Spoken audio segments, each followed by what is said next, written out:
Well, hi everyone, welcome back. We are on part 2 of debugging this Quickshifter. So we'll get into that very quickly, but I did want to say thank you to everybody who commented on part 1, who had some suggestions of what to check. You're going to see what I do with that information today, and hopefully by the end of this video we'll have figured it out. I think I've got some good ideas, and you'll see what I get up to in this video. So thanks again to everybody who commented, and fingers crossed we'll get it. So somebody, and quite a few people, have suggested on forums and different places or blog posts, whatever, that you need to check the clutch switch, because if the clutch switch isn't operational, it'll stop the Quickshifter. So I've got my meter onto the tabs of the switch, and as you can hear, I haven't adjusted anything. I'm just on the prongs of the switch and it's switching. So I believe that's operational. So I'm going to move on from that test. Now, of course, the other way to check that would be if I put the bike into gear. It doesn't start, but if we pull the clutch,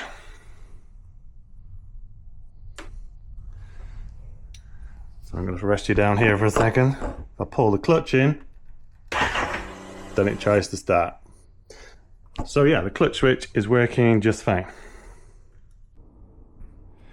Okay, I think I've had a bit of a brainwave on this. I was just about to, well, I did take this cover off to look at my pump situation, but I didn't have the pump with me, which is probably a good thing because I've just had a thought. And I think I know what's going on, but I've said that before, so bear with me. I read in the instructions when I was installing the Quickshifter that it only activates above 2000 RPM and 20 miles an hour. And I think I said that in my first part video when I took it for a ride. I said, oh, let's get above 20 miles an hour. The problem for me right now is this wheel, where the speed wheel sensor is still installed. I know you can't see because it's dark. This wheel is not an R7 wheel. This wheel is from a FZ09, I think. Don't quote me on that, but it's not from an R7. And it doesn't have the speedo ring on it. This is the one I took off my front wheel because I've ditched the ABS front wheel speed sensor. And I think, well, it sounds convincing, right? That because the bike doesn't know what speed we're doing, because there's no reading from back here, is that the reason it's not triggering? Because the bike doesn't think that we're over 20 miles an hour. I have a feeling that's what it is. So I have a bit of a challenge now. Can I, because I want to use these wheels, I've obviously got the original wheels, but they've got the wet tires on right now. I want to be able to use these wheels on the track. So I have a bit of a challenge to install this speed ring back on that wheel. Now the interesting thing is the wheel does have the mounting points, it just doesn't have the holes drilled and tapped. So it's got the flanges where this ring would meet it. It doesn't have the holes in the wheel. So I'm going to get the wheel out, mark up where the holes need to be, drill and tap them. I think they're going to be 4mm or maybe M5s or M4s, one of those two. We'll get this fitted, put the wheel back in, and then we'll go for another test ride. So fingers crossed. So just to explain a bit clearer, you can see it has the mounting points, but they're just not drilled yet. So I actually had already marked and center punched those positions. I just never got around to drilling them. All I need to do is mask up this so there's no shavings go inside here. They do go all the way through to the back of the wheel, so we can literally, if we want to, drill all the way through to the back here. You can see that, maybe not. And then just tap them with the right size screws, and I will check what screws they should be, because I think I've still got them, and we'll go from there. So there you go, we have the speedo ring installed again. I drilled and tapped these by hand, so just a hand drill. Did it nice and carefully, and used a M5 tap, and then I've used some Loctite, you know, thread locker on these screws, and so it's fitted in really nicely. Looks to be all centered nicely because it again locates with these tabs around the center.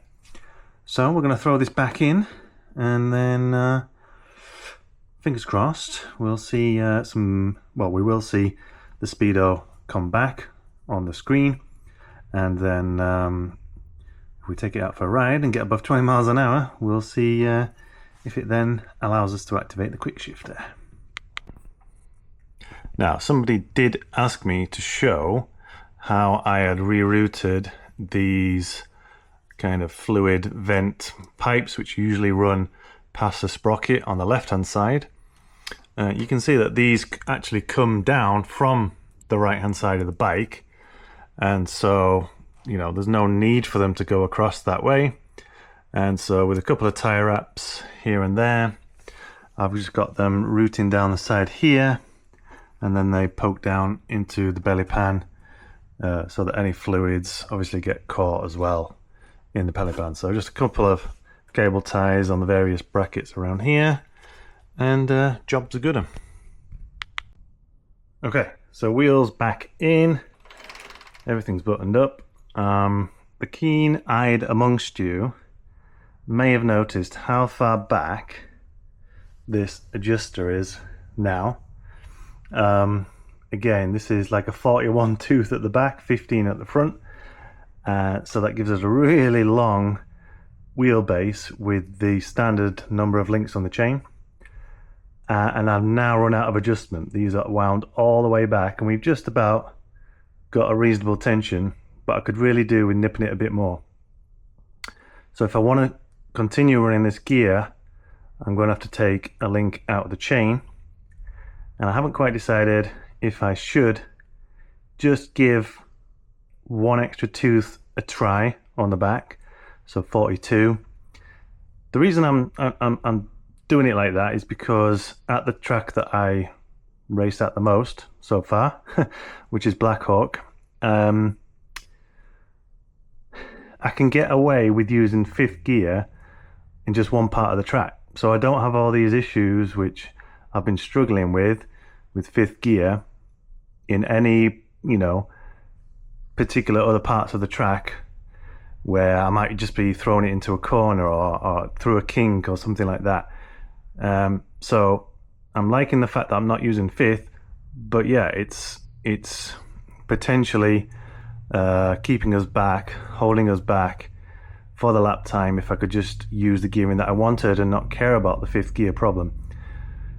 The question being, what can we actually do about that? There are methods of undercutting the gears in the transmission.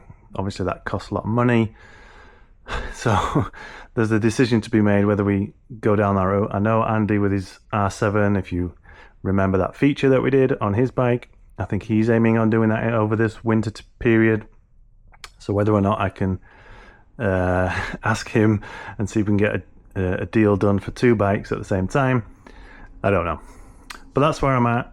That's why, if you've spotted it, that's why I'm so far back with this.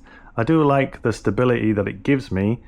When I tried the bigger tooth rear, I had this almost 3 whole notches forward, and I could definitely feel some instability from the back end because of that. So there are good things about using this setup right now, the longer wheelbase, but is it throttling me back by using such a, you know, long gearing? I don't know.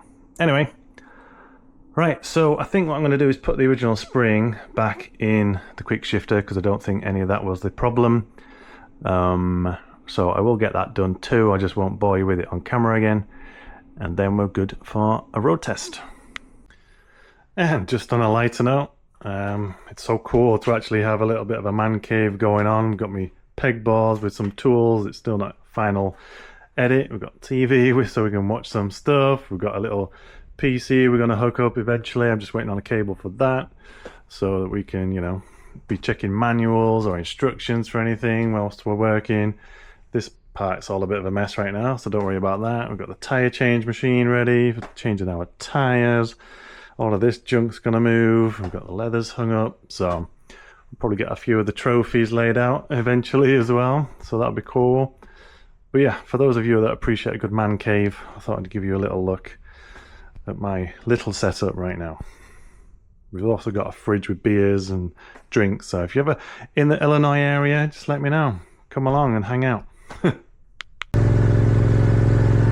Alright, back out for a quick road test. So there we go, we've got the speedo back, which is a bonus at least, even if the ABS doesn't work. Sorry, if the Quickshifter doesn't work. Alright, here we go. It's got the soft spring in, so it may not be perfectly timed quick shift.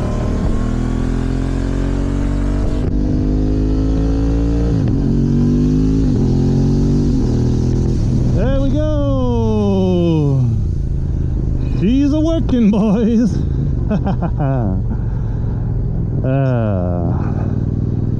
So, I was a bit of an idiot, forgetting that I needed a speedo reading. Hey! Yeah, the quick shift's not quite timed right, so we're gonna need that other spring in, I think.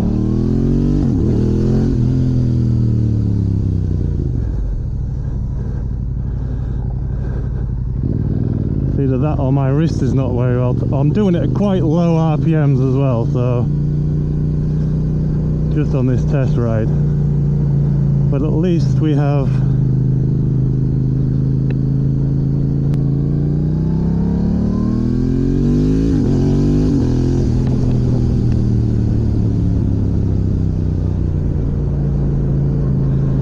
so take me a minute to get used to it, but it's working. Like I say, I'll put in the different spring back in and then we should be absolutely pucker. Woohoo!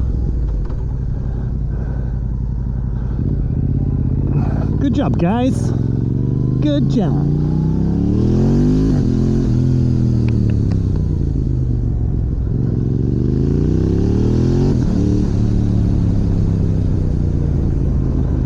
It gets quite addictive quite quickly, doesn't it, that?